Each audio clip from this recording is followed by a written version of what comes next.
I know that I need a job, but I also knew that I needed some space.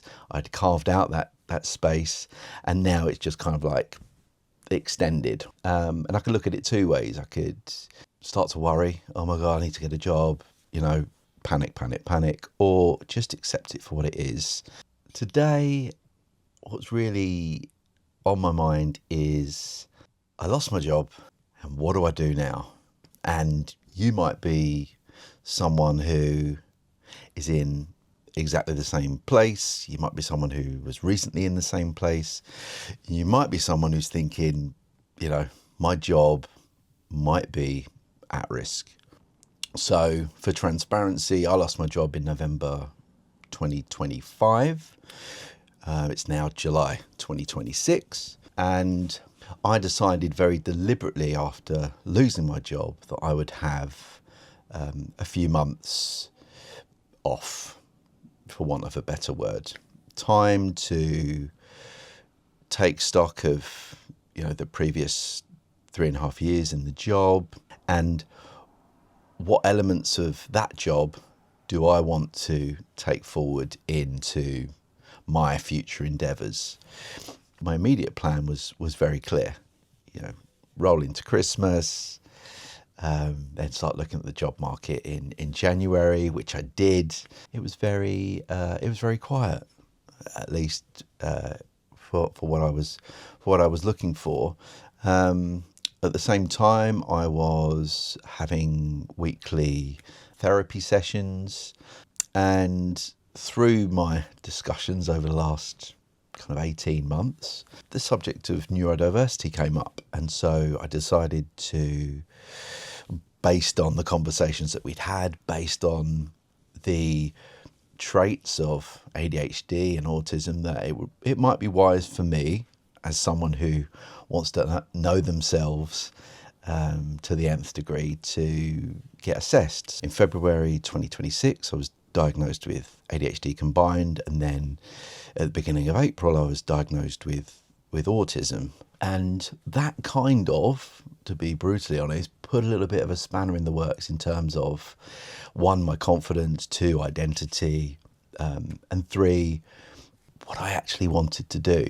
What I did do is put a bit of time into myself, a bit of time to reflect.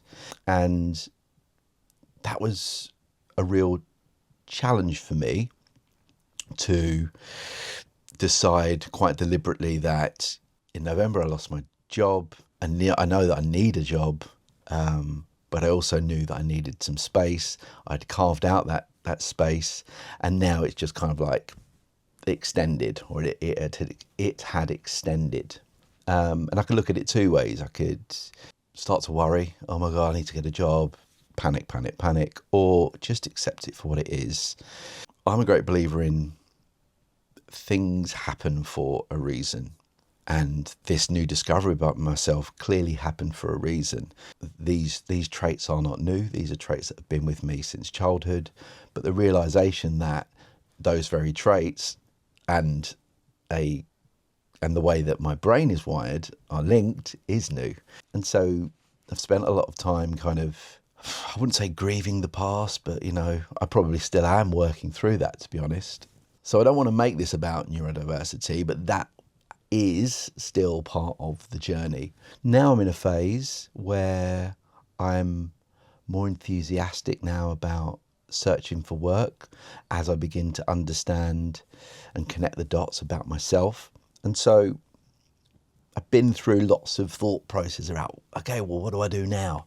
There are kind of three lanes that I have. One is I want to make sure that I am always available for my family, so I don't miss any important events. I'm there for school shows, whatever.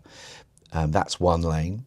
Then the second lane is wanting to build something for myself, something meaningful, something that is completely aligned to my beliefs, my moral code, my just who I am, what makes me super happy. And then the other one is going back into being employed by a company.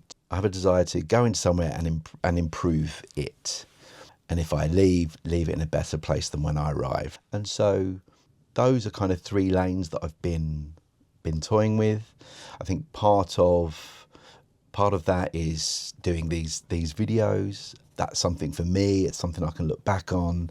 Hopefully it's something that can engage others to understand that, you know, we all go through different things. My thing happens to be neurodiversity, but it could be for you something else. And yeah, so what I've started to do very recently in terms of, you know, having lost a job and now kind of planning what's next is I'm very proactively looking for opportunities that kind of stir up an emotion in me, you know, opportunities that mean that I can leave a mark.